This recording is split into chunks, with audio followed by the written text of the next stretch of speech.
na primeira carta, na carta que o apóstolo Paulo escreveu à igreja de Colossenses. Nós encerramos quarta passada a carta aos Filipenses, em que ali na carta o apóstolo Paulo traz a sua gratidão e a sua alegria pelos irmãos que eram de Filipos e que havia assim apoiado o seu ministério, apoiado o trabalho do Evangelho. Júlia, pega por favor esse papelzinho aqui em cima. E assim nós encerramos a carta aos Filipenses. Obrigado. E vamos começar hoje o estudo da carta aos Colossenses. Eu queria mencionar a nossa alegria de a Michele e a Tainá estarem aqui nessa noite. Elas viram a igreja pelo Instagram e vieram ver ao vivo. Quantos querem recebê-las como bem-vindo? Amém? Amém? Amém. Quantos gostariam que elas congregassem aqui? Digam amém? Amém. Sejam bem-vindas. Então, o apóstolo Paulo, ele escreve essa carta para esta igreja. E é sabido que ela foi escrita possivelmente entre o ano 60 e 61 depois de Cristo. Esta igreja ela foi fundada na terceira viagem do apóstolo Paulo. E, curiosamente, Paulo estava ali por 3 anos em Éfeso, na parte da Ásia, mas não foi ele quem fundou Colossenses. Aqui, possivelmente, o fundador foi Epáfras. E Paulo o chama de companheiro das prisões. Se a gente abrir em Filemão, se você abrir aí, Filemão, Dilian, versículo 23, diz assim: saúdam-te, Epáfras, meu companheiro de prisão por Cristo Jesus. Então, o apóstolo Paulo, na sua prisão, ele escreve, e a primeira vez que ele é preso, não é preso por conta dos romanos, ele é preso por conta dos judeus. E quando ele escreve essa carta, não sabemos se Epáfras estava preso com Paulo por pregar o evangelho, ou se ele ia ter ido visitar o apóstolo Paulo. Se abrirmos Colossenses 1:7, você vai ver que Paulo está sendo recomendado aqui, aliás, Epáfras, recomendado por Paulo. Ele diz assim, Colossenses 1:7, como aprendestes de Epáfras, nosso amado conservo, que para vós é um fiel ministro de Cristo. Então, aqui nós temos o Epáfras sendo o ministro daquela igreja, o responsável por aquela igreja. Então, Colossenses, sendo escrito como uma das epístolas da prisão, ela tem também Efésios, que é uma carta que foi escrita da mesma prisão, tem Filemão, que também foi escrita da prisão, e esta carta, Colossenses, que também foi uma carta escrita da prisão. O local de Colossenses era um local onde era muito fértil, a agricultura era muito boa, porque era perto de um rio chamado Lico. E ali a cidade não era grande. Efésios era uma cidade de 300 mil habitantes, mas Colossenses era pequena. E no ano 46 depois de Cristo, houve um terremoto que abalou Colossos, abalou Hierápolis e abalou uma outra perto ali, daqui a pouco eu lembro dela, que é uma das 7 do Apocalipse, Laodiceia, se não me engano. Então, o terremoto que houve destruiu essas 3 cidades. Laodiceia era muito rica e ela conseguiu se reconstruir. Colossos era pequena, pobre, ela não conseguiu se reconstruir como ela era antes desse terremoto. E o apóstolo Paulo ele escreve esta carta porque estava adentrando em Colossenses umas doutrinas perigosíssimas, heresias que a gente chama nos nossos dias. E aquela igreja estava sendo ameaçada pelo sincretismo. O que é sincretismo? Imagine você, se eu vim do catolicismo, o irmão Rander veio da macumbaria, o irmão Job ele veio do espiritismo. E cada um de nós querer trazer para o cristianismo o que a gente aprendeu na outra religião. Isso chama sincretismo, quando você coloca outras coisas de outras religiões todas juntas para o cristianismo. Isto se chama sincretismo religioso. E naquela época, o que estava envolvido? A mistura das filosofias pagãs, do misticismo oriental, de tradições judaicas, pregnósticas, e essas falsas doutrinas, elas questionavam a divindade e a suficiência de Cristo. Então o apóstolo Paulo estava informado por Epáfras os problemas que estavam acontecendo na cidade de Colossos, na igreja de Colossos. E para combater esse ensino e a heresia, eles costumavam dividir em 3 pilares principais essas heresias. Então, um deles é o misticismo e o culto aos anjos. Então, eles estavam tentando trazer dentro da igreja cristã misticismo e culto aos anjos. Os falsos mestres afirmavam que Deus ele era distante. Eles falavam, Deus está muito longe de vocês, vamos aqui ficar com os anjos. E então, esse Deus ele é inacessível. Então, eles ensinavam que era necessário adorar seres angelicais ou buscar revelações secretas para alcançar níveis espirituais superiores. Então, esse era um dos pilares que trazia o sincretismo, que era o misticismo e o culto aos anjos. E o segundo ponto, legalismo. E alguns de vocês vão se lembrar do que é legalismo, da onde muitos passaram por algumas igrejas que firmavam essa heresia sobre o legalismo e o ascetismo. O legalismo é a crença que o cumprimento de regras e rituais pode nos garantir a salvação. Isso é legalismo. É um perigo a igreja ser legalista, ou seja, a igreja fazer o povo acreditar que cumprindo regras e rituais, assim se alcança a salvação. Vou dar um exemplo. Igrejas que no passado faziam as pessoas obedecer regras. Se usar uma pulseira, não vai para o céu. Se a mulher usar uma calça, não vai para o céu. Se a mulher usar um brinco, não vai para o céu. Se a mulher usar um batom, não vai para o céu. Se o homem usar uma bermuda, não vai para o céu. Isso se chama legalismo. Por quê? Porque faz as pessoas entrar numa crença da qual, cumprindo regras e rituais aí vai entrar para os judeus que, quando vinham para o cristianismo, queriam obedecer às festas, fazer aquelas festas que eles cumpriam na época de Moisés, trazer para a igreja cumprir.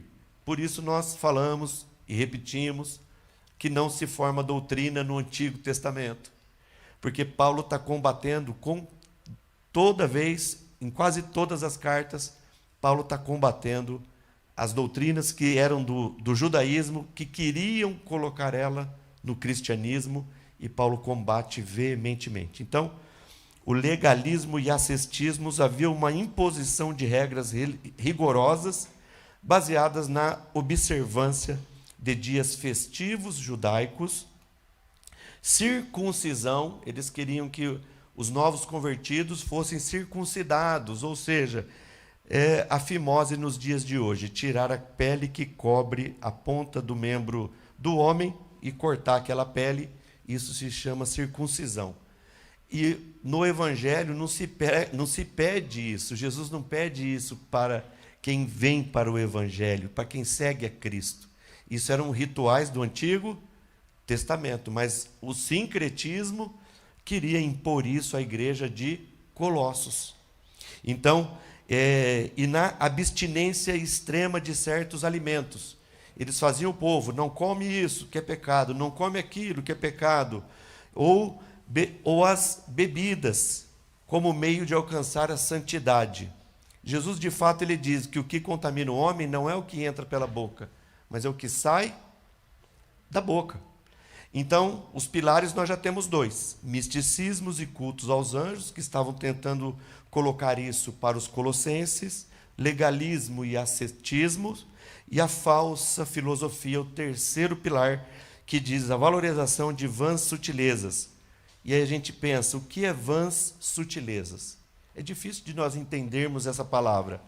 E pesquisando, nós encontramos que se refere aos ensinamentos enganosos, a argumentos persuasivos, vazios, ou habilidades inúteis que atraem atenção apenas por sua raridade. E tradições humanas que tiravam o foco das pessoas em Jesus. Então, nunca uma tradição vai ser melhor do que o Evangelho de nosso Senhor e Salvador Jesus Cristo. Se tem uma coisa que nós precisamos romper, são com as tradições humanas, ou seja, as imposições que alguns pastores, algumas igrejas, impõem com que o povo faça, dizendo que aquilo agrada a Deus, e quando você procura aquilo na Bíblia, você não encontra. Isso é tradição humana e é combatida em Marcos, no capítulo de número 7, quando Jesus diz: vocês me adoram somente com os lábios. Vocês impõem tradições humanas, mas não obedecem à palavra de Deus. Está lá em Marcos 7, Jesus combatendo tradições humanas. Então, por que Paulo escreve aos Colossenses? Para reafirmar a supremacia e a suficiência de Cristo. Por quê? Porque eles queriam impor para que eles adorassem os anjos. Espera aí, Jesus está acima dos anjos. Jesus é o criador dos anjos. Então Paulo escreve essa carta para afastar toda a heresia. E nós só vamos saber o que é heresia quando nós estudarmos a palavra de Deus, quando nós nos debruçarmos a palavra de Deus e compararmos com aquilo que nos ensinam, com aquilo que está escrito. E só vale o que está escrito. Se alguém te ensinar coisas na Bíblia que não está escrito, deixe ela de lado. Isso não é para nós. Então nós temos que ter compromisso com a palavra de Deus, com o que está escrito. Com o que eles afirmam ser de Deus, mas não está na Bíblia, nem dê bola. Porque isso se chama heresia. Então, dito isto como introdução, capítulo 1, versículo 1 de Colossenses, Paulo começa dando a sua credencial, aquilo que lhe torna uma pessoa, de fato, digna de escrever o que ele vai escrever. Então ele põe aqui seu nome Paulo, que é o nome romano, e o nome Saulo é o nome hebreu. Paulo não foi transformado em Saulo e nem Saulo foi transformado em Paulo. Paulo tinha duas cidadanias. A cidadania entre os judeus ou hebreus, o seu nome era Shaul, que traduzido para o português, Saulo, ou Saul. O nome dele era o mesmo do rei Saul. E romano, por ele ter dupla cidadania, seu nome era Paulo. Então ele escreve Paulo, apóstolo. Apóstolo aqui significa, na língua grega, a palavra é a mesma que está escrito no grego, apóstolo, e tem o significado de enviado. Então aí em cima, na sua Bíblia de apóstolo, escreva enviado. Paulo, enviado de Jesus Cristo. E ele está dando a sua credencial, que ele era um homem enviado por Jesus Cristo. Ele não era qualquer um escrevendo qualquer coisa, mas ele era um homem enviado de Jesus Cristo pela vontade de Deus. E não pela vontade humana, como nós vemos por aí, homens que se autodenominam pastores, se denominam apóstolos, se denominam reverendos e outros cargos que se denominam. De fato, Paulo foi enviado de Jesus Cristo pela vontade de Deus.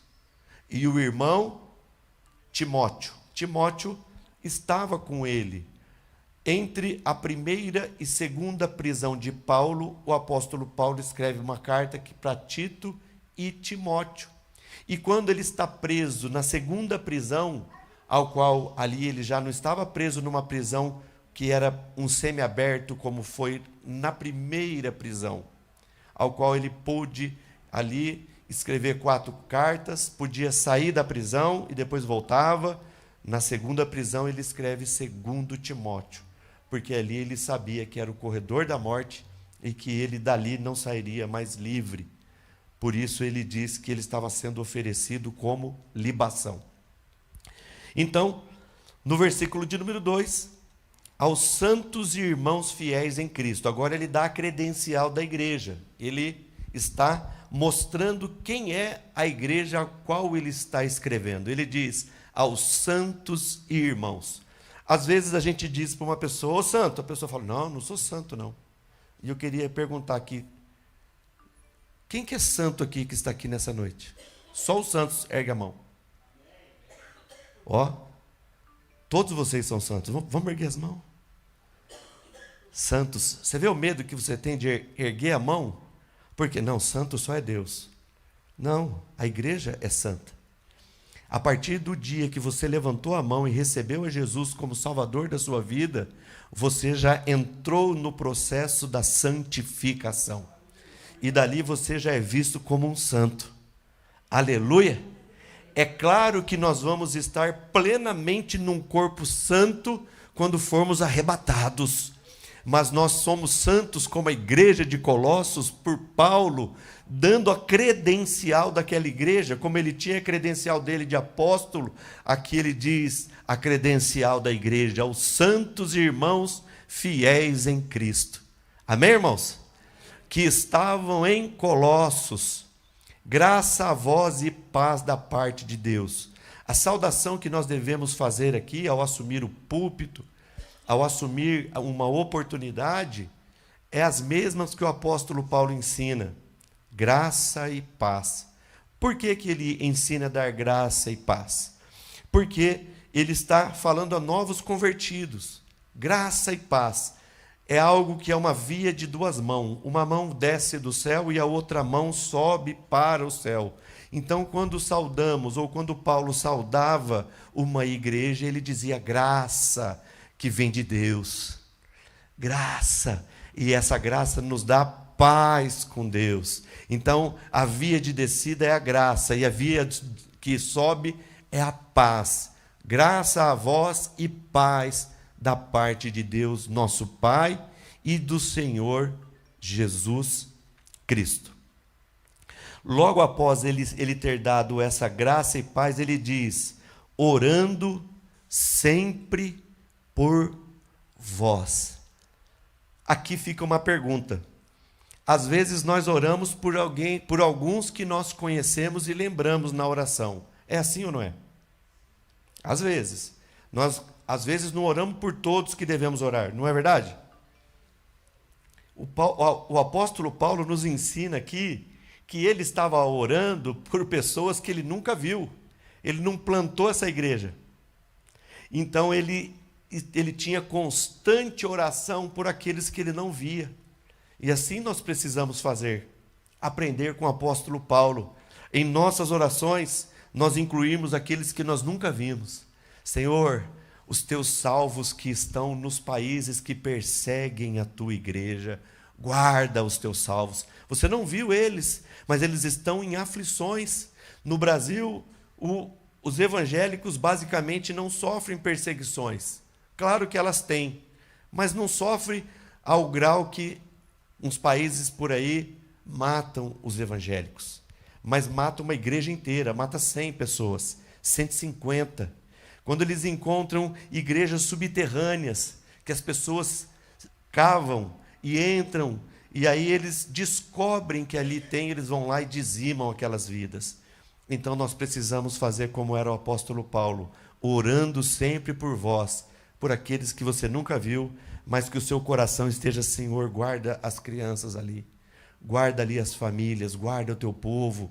e que o Senhor use a vida dos missionários com coragem, com veemência, para que o Evangelho seja pregado. A igreja precisa fazer essas orações, orando pelos nossos, orando por toda a igreja, mas orando pela igreja que os nossos olhos não vê, que os nossos ouvidos não ouvem, mas que o nosso coração pode sentir que existem irmãos nossos sendo perseguidos e mortos, e nós precisamos orar por essas vidas. E o apóstolo Paulo, e vai se repetir na fala dele, uma outra vez, que daqui a pouco a gente chega lá, ele orando pelos colossenses. Aí no versículo de número 4, porquanto ouvimos da vossa fé. Percebe, Paulo nunca os viu, mas ouviu ser falado deles. E quem que falou deles? Epáfras. Epáfras estava preso com Paulo, mas Epáfras preso ou talvez visitando Paulo. E Epáfras, ele era o ministro, o responsável, o bispo da igreja de Colossos. Então ele diz, porquanto ouvimos da vossa fé em Cristo Jesus, e do amor que tendes para com todos os... Repetiu os santos aí. Então os santos estão aqui hoje, amém? Amém. Já melhorou. Agora você já se identificou com a palavra santo. Versículo 5, por causa da esperança. Em cima de esperança, para você ter um entendimento mais prático ou pragmático, coloque aí salvação. Qual que é a nossa esperança? A nossa salvação. A esperança nossa é Cristo voltar, arrebatar a igreja e estarmos para sempre com Ele. Então, por causa da esperança que vos está reservada nos... Então, agora você compreendeu que a palavra aí, salvação, se encaixa perfeitamente. Por causa da esperança que vos está reservada nos céus. E qual é a esperança que está nos reservada nos céus? A vinda de Jesus. A esperança que está nos reservada nos céus, a nova Jerusalém. A esperança que está nos reservada nos céus, a vida eterna. A esperança que nos está reservada nos céus, sentarmos à mesa, e o Senhor Jesus já disse que vai nos servir. Essa é a nossa esperança que está reservada. A nossa esperança que está reservada no céu, nós finalmente estarmos com Deus plenamente num corpo incorruptível, aleluia, e ali nós desfrutarmos do que Deus tem preparado para nós na vida eterna. E vou te dizer algo, por mais que nós estudarmos este santo livro, por mais que debruçarmos nas palavras de esperança que esse livro nos dá, nós nunca vamos compreender o que Deus é na sua plenitude. Então quero te afirmar que eu e você passaremos a eternidade conhecendo a Deus. Por mais que nós lemos e por mais que Deus se revelou nesse santo livro, a eternidade será pouca para conhecermos as grandezas de Deus. Aleluia! Então, escreve Paulo no verso 5, por causa da esperança que vos está reservada nos céus, da qual já antes ouvistes pela palavra da verdade do Evangelho. Então, sempre que pregarmos o Evangelho, não podemos deixar de falar da esperança, da salvação, do perdão de pecados, do nosso nome está escrito no livro da vinda de Jesus, do seu sacrifício vicário na cruz do Calvário. Então, quando Paulo diz, da qual já antes ouvistes pela palavra da verdade do Evangelho. Versículo 6, que já chegou a vós, como também está em todo o mundo. Esse todo mundo é uma hipérbole. O mundo daquela época não era como o mundo de hoje. O mundo daquela época não era povoado como o mundo de hoje. Então, quando Paulo diz em todo o mundo, é que o Evangelho ainda não tinha chegado plenamente a todas as nações, mas as pessoas já estavam ouvindo falar do Evangelho de Jesus. As pessoas já estavam aprendendo que tinham um Salvador. Então, Paulo diz, desde o dia, e já vai frutificando,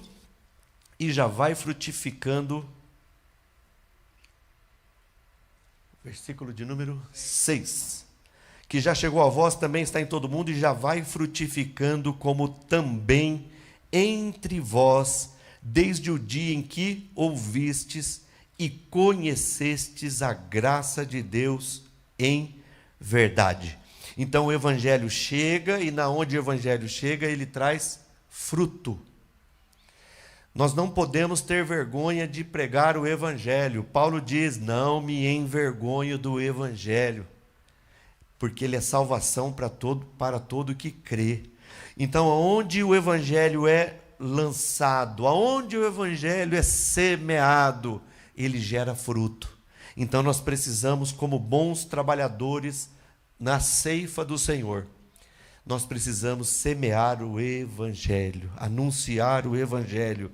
E Paulo diz que e já foi frutificando, como também entre vós, desde o dia em que ouvistes e conhecestes a graça de Deus em verdade. Ouvir é uma coisa, conhecer é outra coisa. Tem gente que diz: eu ouvi falar de fulano de tal. É diferente quando aquele fulano de tal, você tem tempo de conversar com ele, e aí você diz: tanto eu ouvi como agora eu conheço. Nós temos Jó, que ele diz esse texto para Deus. Ele diz: eu conhecia de te ouvir falar. Ou seja, Deus, eu só te conhecia de ouvir falar do Senhor. E depois que ele passou o processo, nos 42 capítulos de Jó, ele diz para Deus: agora os meus olhos te veem. É claro que ele não viu a Deus como um Deus em pessoa, mas ele viu a Deus no processo que ele passou. Deus passou com ele, Deus lhe deu graça, e no final Deus lhe restaura tudo que ele tinha. Então ele diz: eu só conhecia de ouvir falar, agora os meus olhos te veem. Aleluia! E Paulo segue no versículo 7, como aprendestes de Epáfras. Assim, Colossenses, o que vocês aprenderam de Epáfras, nós como discípulos de Jesus precisamos aprender. O que você está ouvindo aqui hoje, escreve num caderno, escreve na sua Bíblia, anota na sua Bíblia. Por quê? Você não está aprendendo somente para você. Discípulo, na verdade, é aquele que faz discípulo. Eu me lembro há 34 anos atrás, quando alguém disse essa palavra: discípulo é aquele que aprende de maneira que ele vai ensinar. E há 34 anos atrás eu já aprendi, trouxe a palavra para o meu coração e falei: eu quero aprender para poder ensinar. Então, Epáfras é uma pessoa que aprendeu com o apóstolo Paulo. E o apóstolo Paulo está aqui dizendo: como aprendestes de Epáfras. Você imagina Paulo credenciando Epáfras como um bom mestre, como um bom professor. E ele diz: como aprendestes de Epáfras. Nós temos aqui uma escola de teologia. E aí eu estou vendo como está se desenvolvendo cada aluno. O que eles estão aprendendo? Imagina daqui 1, 2 anos eles estarem formados e a gente dizer assim: olha, esse aqui eu sei que sabe. Porque a gente, no meio da aula, eu acabei de falar alguma coisa, eu faço uma pergunta. Aí tem sempre um lá que fala: a resposta é essa. Pá, já mata. O outro fala: nem sabia que era essa a resposta. É claro que uns aprendem mais rápido, os outros um pouco menos rápido, mas cada um no seu tempo vai aprendendo. E eu entendo aqui que esse Epáfras era o aluno nota 10. Era aquele que o que Paulo falava, ele era de um coração ensinável. Difícil coisa na igreja é ter pessoa que o coração não é ensinável. Nós precisamos chegar na casa de Deus com o coração aberto para dizer: Deus, eu quero aprender tudo o que o Senhor tem para me ensinar. Difícil quando você lida com pessoas que não frequentam um culto de estudo como hoje, um estudo bíblico. E depois a pessoa quer te questionar em algumas coisas, e aí logo você sabe, não vem no culto de ensino, acha que sabe tudo e quer atropelar a gente ainda. Então, o coração ensinável. Epáfras, o texto já mostra, com poucas palavras, a gente já percebe que ele era um homem de coração ensinável. E ele diz: como vocês aprenderam? E ele está mostrando uma igreja que tinha um coração ensinável. Então ele diz: como aprendeste de Epáfras, nosso amado conservo, ou aquele que trabalha conosco, serve conosco o mesmo Deus, que para vós é um fiel ministro de Cristo. E ministro de Cristo aí são aqueles que servem a Cristo, são aqueles que são como se fossem diáconos de Cristo. E é ele que estava talvez preso com o apóstolo Paulo. Versículo de número 8 diz assim: o qual nos declarou também o vosso amor no Espírito. Declarou o vosso amor no Espírito. Como entender essa palavra de Paulo? Domingo nós pegamos sobre Pedro, que Pedro falou que Paulo tinha umas frases de difícil entendimento. E verdadeiramente o é. O apóstolo Paulo foi um homem que aprendeu aos pés de Gamaliel. O apóstolo Paulo estava lá nas prateleiras mais de cima. Então ele era um homem catedrático. Então ele usava umas palavras que para quem não sabia como ele sabia, não tinha o conhecimento que ele tinha, e a Bíblia nos diz, Pedro nos chama a atenção para crescermos na graça. Pedro não ficou com raiva porque Paulo sabia mais. Antes ele disse, cresçam na graça e no conhecimento. Tem gente que fala assim, só porque o tal fulano sabe mais. Não, se mexa, saiba tanto quanto. O conhecimento está aí, ele deve ser alcançado. Entende? E aí, Paulo aqui diz, o qual nos declarou também o vosso amor no Espírito. Coloca aí na frente, conversão. O qual declarou que vocês receberam a Cristo. Vocês receberam o amor do Espírito Santo. Vocês são convertidos. Então é isso que o Paulo ele diz para os colossenses. Que o Epáfras declarou também a conversão deles. No versículo de número 9, Paulo vai nos trazer agora nesse contexto o que nós precisamos fazer, que é andar dignamente, o proceder do cristão.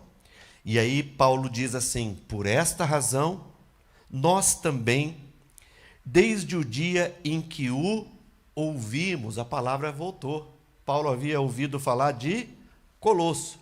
Aí Paulo aqui de novo traz o assunto. Por esta razão, nós também, desde o dia em que o ouvimos, não cessamos de orar por vós. Se repete a oração. Então Paulo, ele orava constantemente por quem ele não conhecia. Ele orava constantemente por quem ele nunca havia visto. E ele diz aqui, e de pedir que sejais cheios. Então, na oração de Paulo, ele revela um trechinho da oração, e ele diz, e pedir a Deus que sejais cheios do conhecimento da sua vontade.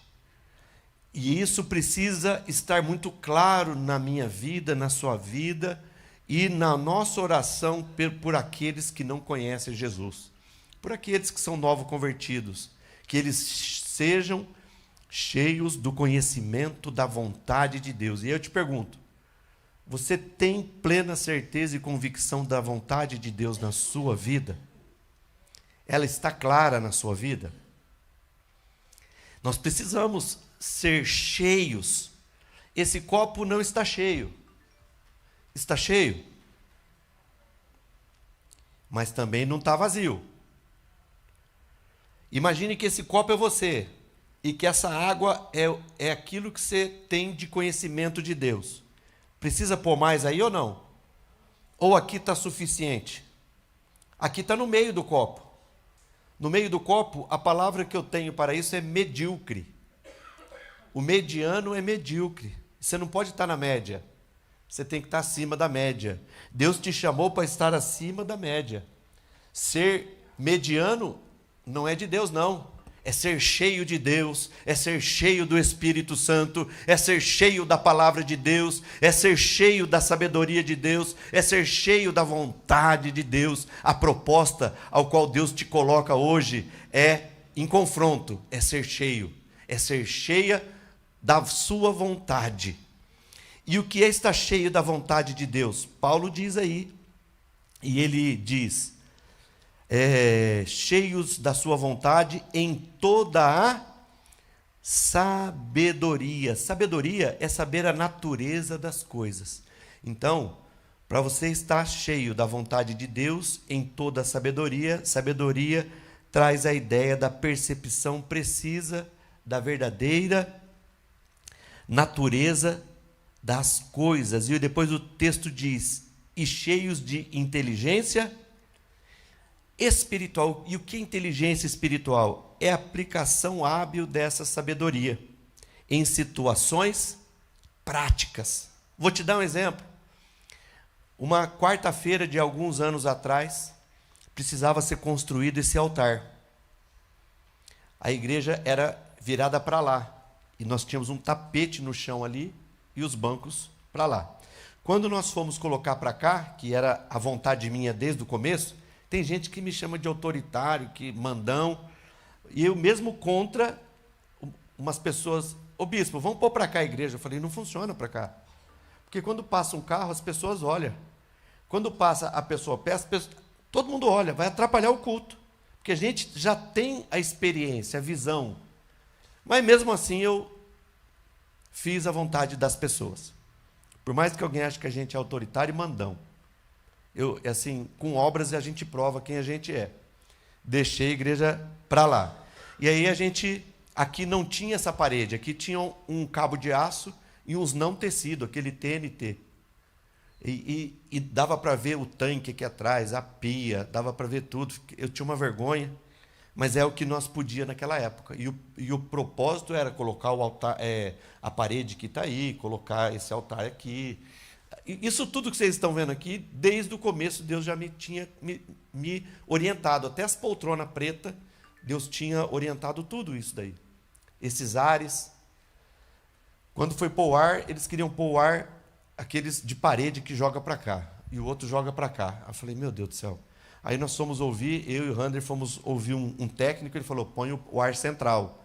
Não põe aqueles assim não, porque vai jogar o ar frio para a turma do meio, e o outro vai jogar o ar frio para a turma do meio. Então a turma do meio vai morrer de frio. E os irmãos lá vão falar: está quente aqui, aumenta esse negócio aí. Então, mas isso, com muito custo, a gente conseguiu falar: não, vamos pôr aqui no meio. Amém. Então, sempre Deus nos orientou desta forma. E eu não sabia nada de marcenaria.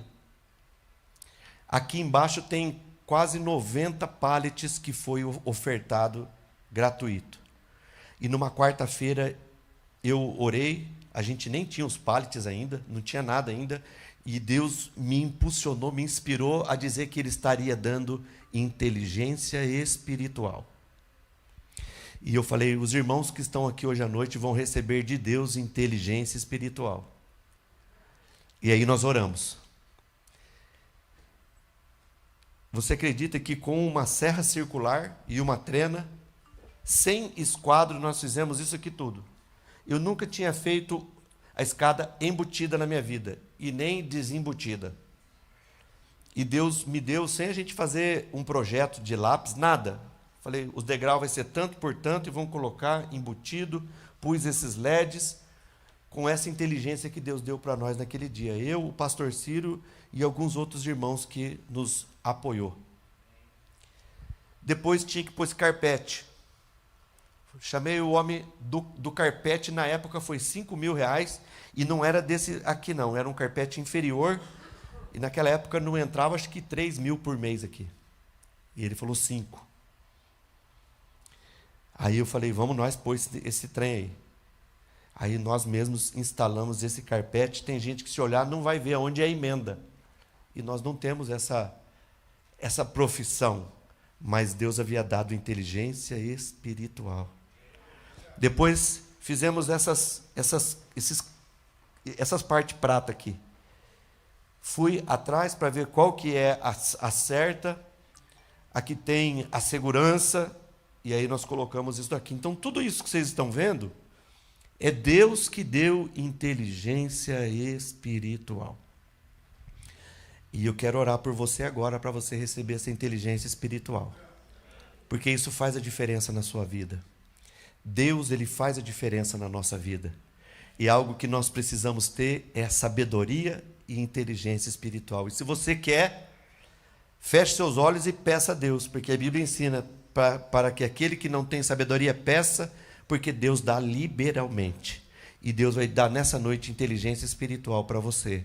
Senhor Deus e Pai, no nome de Jesus, nós levantamos esse clamor e esta oração, para que todos aqueles que nessa noite que estão com o coração ensinável e querem sabedoria e inteligência espiritual e possam, Senhor meu Deus, estar dentro do conhecimento da sua vontade. No nome de Jesus eu levanto as minhas mãos, ó Pai, e abençoo, Senhor, a sua igreja e todos aqueles que verdadeiramente estão pedindo: Senhor, me dá conhecimento e me dá inteligência espiritual, porque eu quero estar dentro da sua vontade. Para a glória do seu nome, no nome de Jesus oramos e por fé agradecemos. Amém? Você crê? Amém. Amém. É assim mesmo. Quando chegar as dificuldades, você já está com a ferramenta aí. Sabedoria e inteligência espiritual. A dificuldade vai vir. Foram 53 dias para construir esse altar. E Deus nos deu inteligência espiritual. Eu me lembro disso. O pastor Ciro não pôde vir hoje, está trabalhando, mas se ele estivesse aqui, ele iria confirmar com vocês aqui essa obra que foi feita para a glória do nome do Senhor. Então, no versículo de número 11, Paulo continua falando à igreja, aos Colossenses, e ele diz: fortalecidos, 10? Crescendo no conhecimento de Deus. Ah, sim, obrigado. Para que possais andar dignamente diante do Senhor, agradando-lhe em tudo.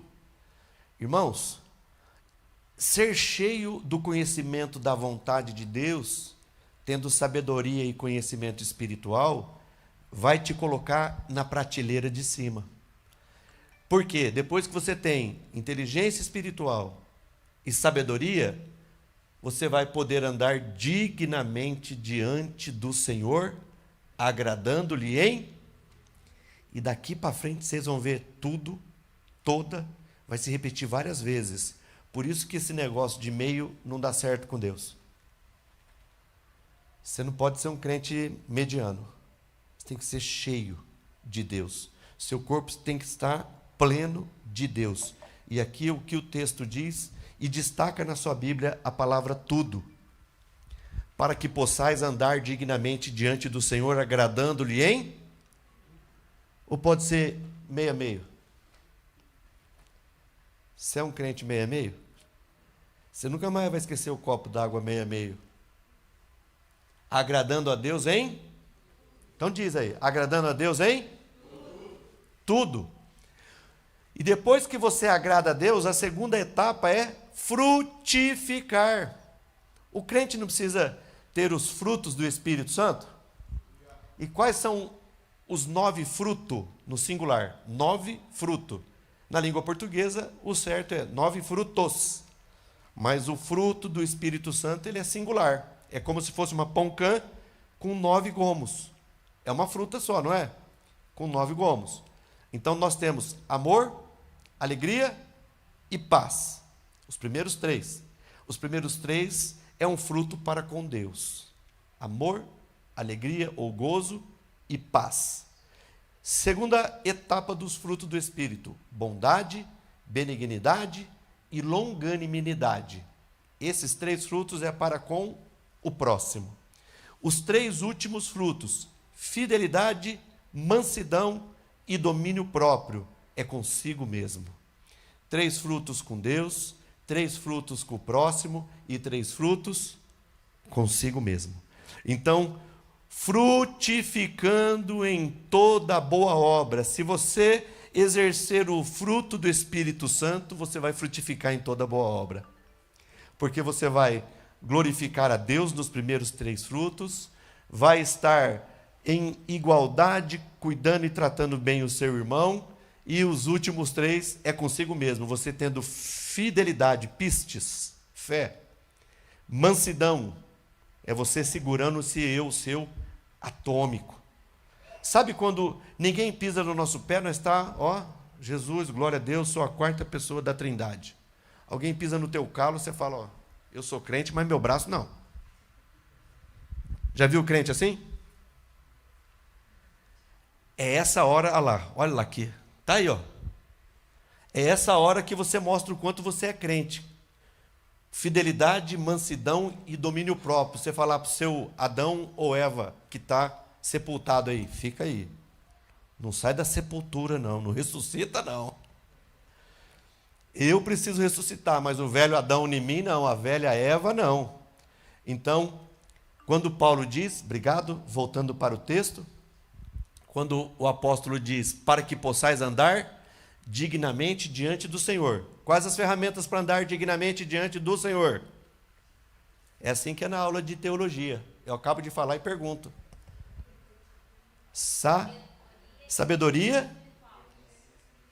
Então, é assim que é a minha aula de teologia. Eu acabo de falar, falo 10 palavras e volto. Escreve aí na sua Bíblia, crente. Anota aí na sua Bíblia. Então, você tendo sabedoria e inteligência espiritual, aí você vai andar dignamente diante do Senhor. E aí você vai... Qual que é o processo? A prateleira de cima. Agradando-lhe em... Frutificando em toda... pode ser em algumas boas obras? Falei para vocês que vai se repetir tudo, todas, ou toda, frutificando em toda boa obra. Paulo, quando ia preso, ele saía brigando com os guardas. Jesus, quando foi preso, após a ceia, no jardim lá do Getsêmani, ele brigou com aqueles guardas. E Pedro? Pedro puxou a espada. Pedro, ele andava armado, se você não sabe. E Pedro, armado, ele queria cortar a cabeça do servo do sumo sacerdote, chamado Malco. E ele não foi cortar a orelha dessa maneira, assim, ó, pegou a orelha. Não. Quando você lê a Bíblia, você pensa que ele pegou a orelha do homem. Ele pegou a espada. Ó, parece dos anjos, ó. Ele pegou a espada e... O guarda, o servo, né, o Malco, pegou só a orelha. Era para pegar o pescoço. Eu imagino, Jesus chega, pega no chão a orelha, tira a terra. Deixa eu arrumar a besteira que o Pedro fez. E solda de novo a orelha. Glória a Deus. Aleluia. Aleluia. Jesus, ele arruma tudo que nós estraga. Mas nós não pode continuar estragando, não. Judas deu uma estragada, Jesus não foi atrás, não. Ele se matou. Então, aprenda isso. Aprenda isso. Tem coisa que os outros fazem e Jesus não vai atrás, não. A mesma Bíblia que diz que o pastor vai atrás da ovelha perdida. Ovelha perdida, não é o filho pródigo. Está no mesmo texto. A ovelha, ela vai de um jeito que ela se perde. É uma ovelha que se perde, o pastor vai atrás e traz de volta. Agora, quando é filho pródigo, o pastor não deve ir atrás. O pai não foi atrás. Esperou o filho, porque ele era pródigo, ele era gastador. Ele não tinha amor pelas coisas do pai, nem pelo irmão. Ele só teve amor, eu quero a minha parte da minha herança, com o pai vivo. Pedir herança com o pai vivo, isso é a pior das humilhações que a gente pode ver, porque o pai está valendo mais morto do que vivo. Então, frutificando em toda boa obra, e depois de frutificar, a orientação de Paulo é crescendo. Mas essa palavra não falou ali atrás agora? Sim ou não? Falou. Para nós crescer no conhecimento de Deus, que é com sabedoria e inteligência espiritual. E agora Paulo repete, se ele repete é porque isso tem muita importância. Então você não pode esquecer que você precisa crescer na sabedoria e na inteligência espiritual, andar de forma digna, agradando a Deus em tudo, frutificando em toda boa obra e crescendo no conhecimento de... Precisa conhecer a Deus. Por isso Pedro diz lá na frente, antes crescer na graça e no conhecimento de nosso Senhor e Salvador Jesus Cristo. É louvável a Deus você estar aqui todas as quartas, os que podem vir todas as quartas. Outros não vêm pelo trabalho, mas você que vem, você está crescendo na graça e no conhecimento. Cada quarta-feira que você vem, você recebe mais de Deus, e mais de Deus, e mais de Deus. E isso se cumpre na sua vida como se cumpriu na vida dos irmãos de Colossos. Chegando no versículo de número 11, uma pessoa que cresce na presença de Deus, ele vai estar o quê? Fortalecido. Ontem eu fiz uma visita e cheguei na casa lá da pessoa, tinha umas galinhas de Angola. Aí nós passou perto delas, elas começou a dizer, igual aqueles crentes ruins, tô fraco, tô fraco, tô fraco, tô fraco. Não é assim que elas cantam? Parecido, né? Aí eu passei assim, eram umas 8h30 da noite, tinha umas 9, 10, Dilian. E elas, tô fraco. Aí eu li aqui o fortalecido, já vê as galinhas, né? O contrário, né? Então tem muito crente aqui não, tem muito crente dentro da igreja, não é aqui hoje. Os que estão aqui hoje, a gente sabe que são fortalecidos, porque estão vindo receber conhecimento de Deus. Mas dentro da igreja, em toda a terra, existe os crentes, tô fraco. Irmãos, vocês oram por mim? Ele vive na oração dos outros, ele mesmo não ora. Diferentemente, Paulo orou por nós. Jesus, em João capítulo 17, falou, Pai, eles estão no mundo, mas não são do mundo, guarda-os. E essa oração é para mim e para você, porque ali ele apontou a igreja que iria chegar ainda, e nós somos a igreja que recebemos a oração de Jesus em João capítulo 17. Então, nós que recebemos a palavra de Deus, vamos atrás da palavra de Deus, nós somos fortalecidos em todo o poder. Segundo, a força da sua glória. Em toda, você percebe que tem todo, toda, tudo. Deus te quer assim? Deus te quer cheio. Então, fortalecido em todo o poder. Segundo a força da sua glória. É Deus que está te fortalecendo. A cada culto de estudo que você participa, um domingo que você participa, Deus está te fortalecendo na palavra, em todo o poder, segundo a força da sua glória, em toda a paciência. O irmão Antônio é um exemplo disso. Há 2 anos e pouco ele está atravessando uma enfermidade na sua vida. E ele fala, não deixo de vir se eu não venha porque eu estou mal demais, porque ele chega aqui passando mal. Às vezes ele chega na porta ali, dá uma equilibrada assim, ele fala, estou tonto. E ele vem a pé da casa dele, escorando pelos muros, com a esposa, com a Márcia, vão embora, e a Márcia está junto com ele. E eles vêm aqui para ser fortalecidos em todo o poder. A Bíblia diz que a fé vem pelo ouvir, e o ouvir pela palavra. Se você quer ter uma fé grande, é só pela palavra de Deus que nos gera fé. Não tem outra maneira de nós crescermos na fé, é através da palavra de Deus. Então a fé vem pelo ouvir, e o ouvir pela palavra de Deus. Fortalecidos em todo o poder, segundo a força da sua glória, em toda a paciência. O irmão Antônio está na paciência, 2 anos e meio chorando com Jesus. Dor 24 horas por dia. A igreja está orando, nós estamos orando e não deixamos de orar, e vamos orar até o final. Até Jesus voltar ou ele ser curado. Vamos orar. Por quê? Ele está sendo fortalecido pelo poder de Deus. Paulo tinha um espinho na carne e ele orava para todo mundo. Os demônios iam, embora os enfermos eram curados, mas quando ele ora por si mesmo, Deus fala assim para ele, ó, minha graça te basta. Tem coisa que Deus vai dizer para mim e para você, a minha graça te basta. E aí, mas Deus não nos deixa de nos fortalecer em meio a tudo isso. Segundo a força da sua glória, em toda a paciência e longanimidade com gozo ou com alegria. Esse Paulo, ele parecia um louco para quem não é cristão. Por que ele parecia um louco para quem não é cristão? Como é que o homem preso está escrevendo que nós somos nós temos alegria.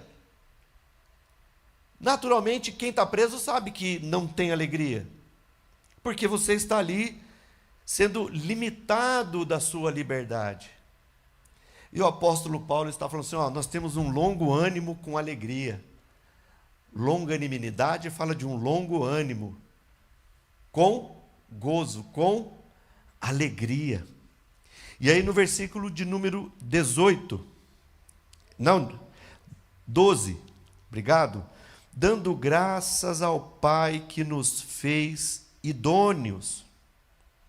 O que nós vamos entender como idôneo? Aí a gente pesquisa e nós entendemos que a ideia de idôneo, dentro da língua grega, do que está escrito no grego, é equipar alguém com poder adequado para realizar seus deveres. Equipar alguém com poder adequado para realizar os seus deveres. Então Paulo diz, dando graças ao Pai que nos fez equipados com poder adequado para realizar seus deveres. Então nos fez idôneos para participar da herança dos santos na luz. Irmãos, ser chamado para a salvação é um ponto, e glória a Deus por isso. Agora Deus chama para a salvação e para participar da herança dos santos na luz. Eu creio que a maioria dos que estão aqui são chamados para participar dessa herança, ou seja, de você trabalhar para que alcance outras vidas para a luz. E quem que é a luz? Às vezes a gente fala de luz, os outros falam, esse bispo deve ser espírita, muita luz. Luz. Jesus não é a luz do mundo?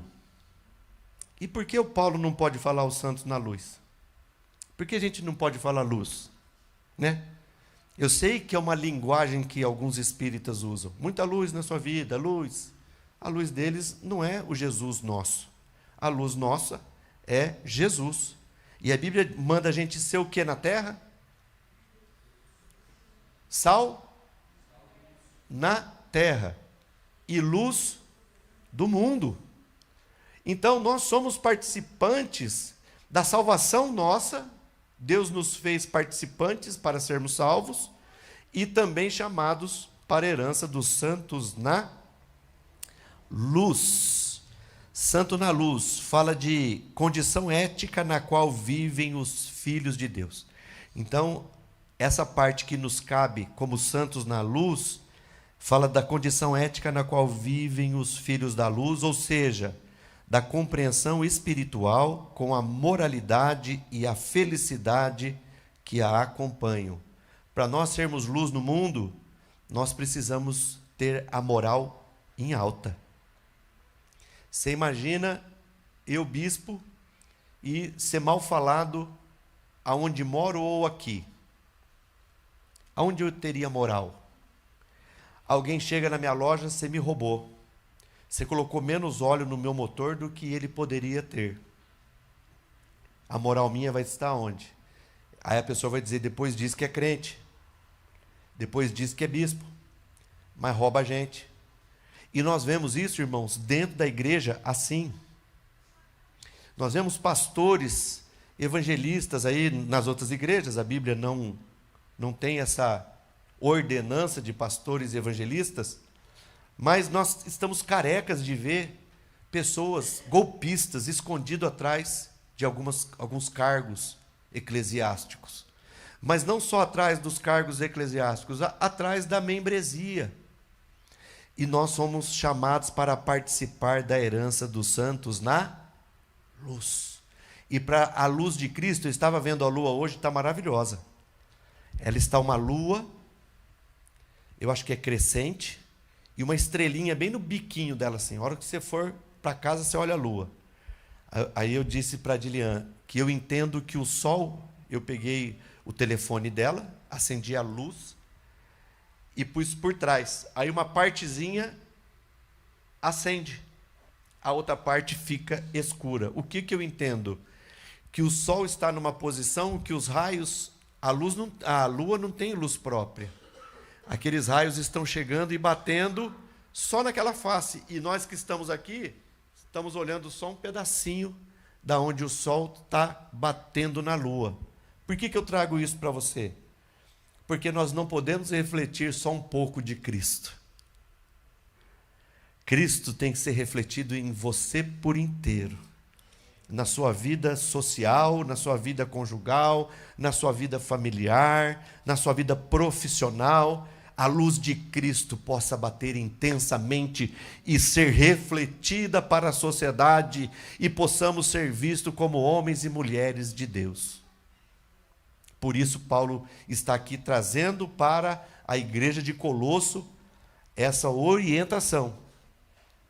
E aí no versículo de número 11, o qual nos tirou da potestade das trevas e nos transportou para o reino do Filho do seu amor.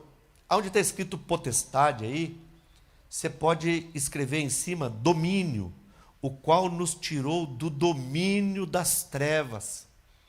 É preciso estar claro na nossa mente que quando nós recebemos a Jesus como Salvador, nós somos retirados do domínio de Satanás. Quando fala trevas, está falando do reino de Satanás. Então Deus nos tirou do domínio das trevas e nos transportou. Aleluia! Você saiu da onde era treva e foi transportado para o reino do Filho do seu amor. Aleluia! Você tem uma vida terrena, você vive na terra, você mora em Sumaré. Agora, de fato, como cristão, como homem espiritual, como mulher espiritual, você foi transportado para o reino do Filho. Nós somos o reino de Deus. O reino de Deus está entre nós. O reino de Deus está dentro de nós. Nós saímos do reino das trevas, que também é um reino espiritual, e fomos transportados para o reino do Filho do seu amor. Aleluia! E Paulo diz ainda aos Colossenses, em quem temos a redenção. Isso aqui, a pergunta vai ficar para os alunos do ID. O que é redenção? Alguém se lembra? Pagamento do resgate. Aí os alunos aprenderam, anota na sua Bíblia, ó. Redenção significa pagamento do resgate. Ou seja, nós éramos raptados lá no Jardim do Éden, em Adão. E agora Jesus, ele pagou o preço do nosso resgate, por isso nós somos redimidos. A redenção significa pagamento do resgate, pelo seu sangue. Jesus não pagou com ouro, Jesus não pagou com prata, nem com pedras preciosas. Ele pagou com o que é mais caro, o sangue carmesim vertido na cruz do Calvário. Esse foi o preço que ele pagou. E a Bíblia diz, a saber, a remissão dos pecados. E aqui para os alunos do ID, o que é remissão?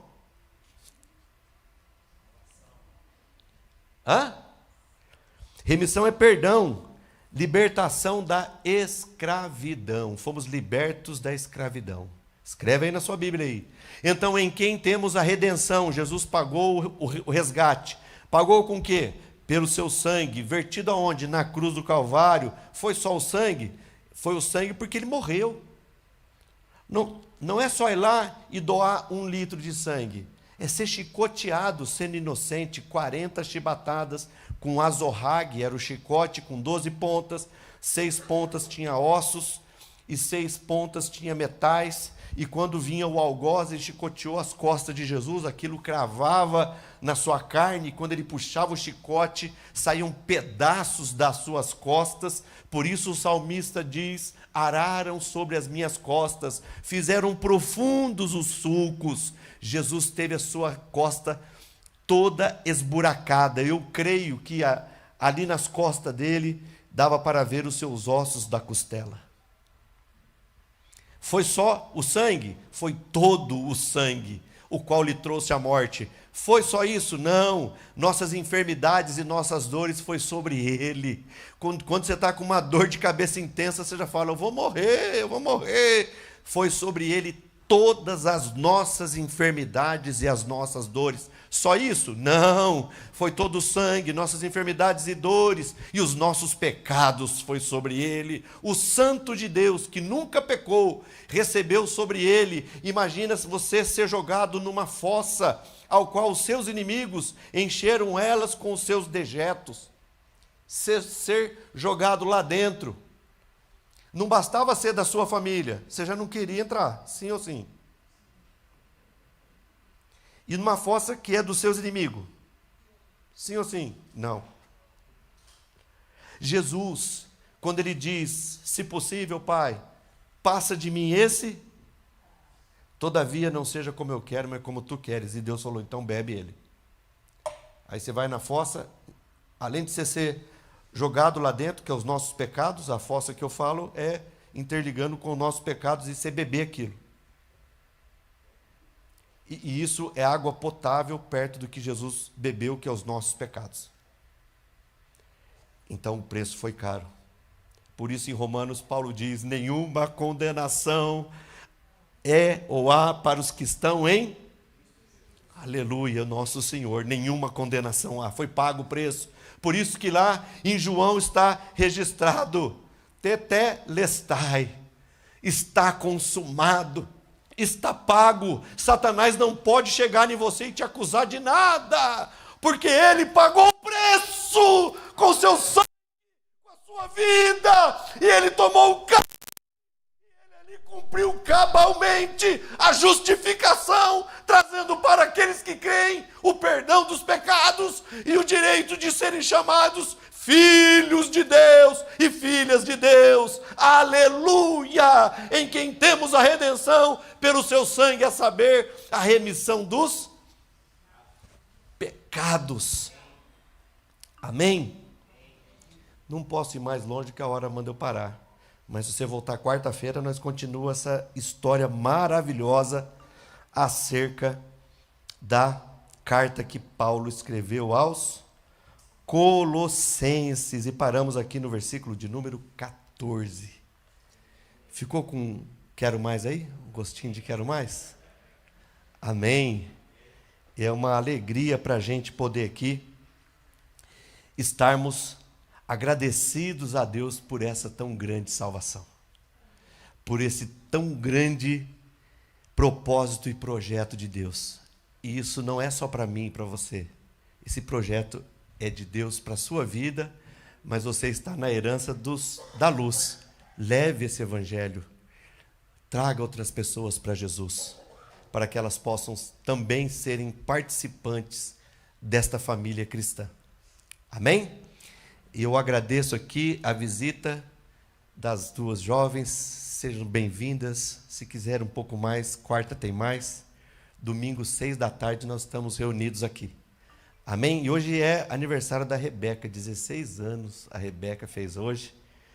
E estamos alegres pelo seu aniversário. Deus abençoe a sua vida, e lhe conceda muitos anos de vida e possa te dar os desejos do seu coração.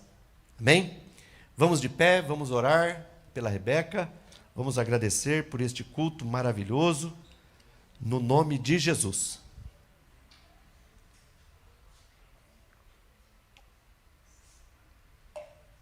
Pai Santo, eu te dou graça por esse tempo maravilhoso, te dou graça por viver esse tempo, viver este dia e por estar aqui esta noite.